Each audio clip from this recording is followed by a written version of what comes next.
All right, so we added a loading screen and now I want to mess with some augmented reality. So I already have it up there. I'm going to delete it because I was already messing with it a little bit. But to add augmented reality, and you'll see what this is, I'm going to load it onto the phone too. I'm going to click on the plus and you have a choice, augmented reality. It doesn't have loading screen anymore because you already have the loading screen.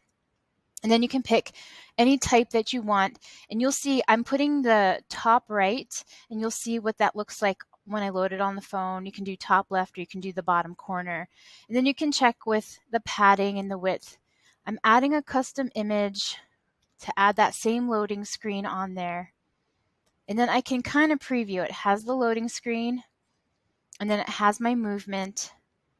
And there's that little example. And then I can test augmented reality with the QR code, but it looks cooler on the phone. So that little loading screen that's there, I'm going to close out of here. That's a signal to click on it, and then we'll see what it looks like on the phone. So let's switch over to the phone. So I'm going to go ahead and click on this. It's synchronizing changes. I'm going to copy the link and email it to myself, and I will be back with my phone with a quick switch. All right, so once again, I sent myself an email with the shared link from Vectary that I copied. There's a loading screen. And here is my box, and there's an augmented reality button that I just added. And I put mine at the top right corner. I picked that. You saw me do that. I also picked my loading screen again. So this time I'm going to click on it. And it's going to give me, so here's my viewer. It gives me some directions to kind of hold my mouse down, kind of scan the floor a little bit. And as, I know you didn't see that much, but after my box now is on the floor, so I got to move this to a different part of my classroom.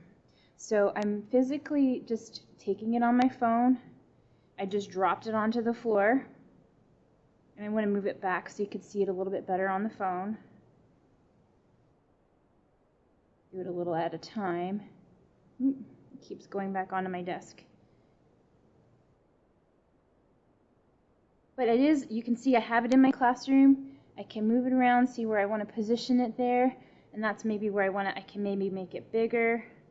I can spin it around and see how and where I want to have this object. It gives me some directions as I'm using this, but you can position your Vectary objects. Suppose you make a chair or another object and you want to see what it looks like in your room.